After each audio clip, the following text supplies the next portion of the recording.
Pozdrav ekipa. Evo sad ću vam pokazati jednu vježbu za koju se kaže da cijelo tijelo radi. Znači od ruku, ramena, trbušnjaka, nogu i ono zapravo što je u ovoj vježbi najbitnije to je da se podižu otkucaji.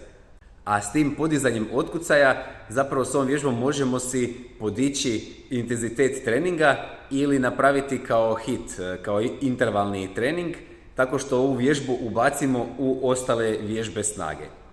Pa idemo na vježbu. Spustimo se na pod. Šake nam moraju biti točno ispod ramena, a širinu u ruku odredimo tako da su nam u širini ramena. Pogled je točno između šaka. Zatim podignemo koljena u zrak, stisnemo svjesno trbušnjake i zarolamo zdjelicu kao da podvinemo rep. Jednu nogu stavimo naprijed i krenemo. Držimo cijelo vrijeme čvrsto stisnute trbušnjake i dišemo u svako koljeno. Stopalo je u prednjem položaju u zraku.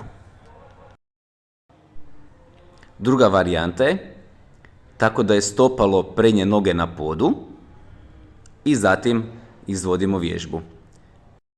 I dalje držimo stisnute trbušnjake cijelo vrijeme, izdišemo kad je jedno koljeno naprijed.